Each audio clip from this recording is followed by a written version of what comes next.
Hi everyone, I'm Josh with STEM Labs over at the Albuquerque Public Library, and today we're going to learn how to power a boat using only soap. So the first thing we need to do is go around our house and collect some supplies.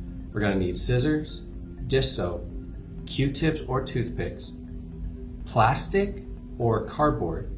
Either one would work as long as it's thin enough to cut with scissors and it'll float on water. And we're going to need a pan to hold our water.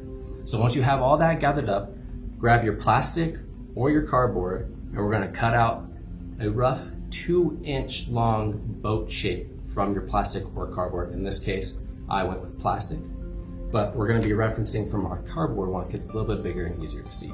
So once you have that cut out, it's very important that we cut a hole in the back of our boat.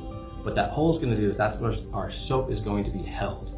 Now after we have that hole cut, we want to take our scissors and cut another chunk out of it, but just a sliver, so we have an open exit for the hole and for our soap to leave.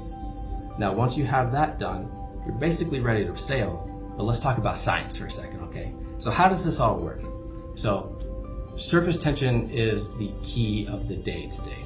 And surface tension is held because water molecules hold tightly together almost like a net.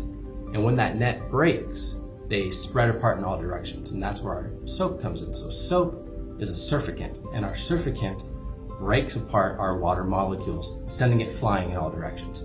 All we're going to do today is harness that and send it in one direction, propelling our boat in the other.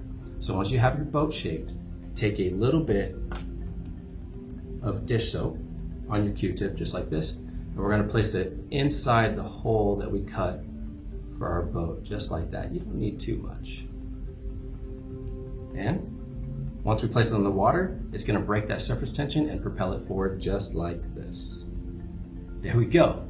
Soap-powered boat. I'm Josh with STEM Labs. We'll see you guys in the next video. Thanks.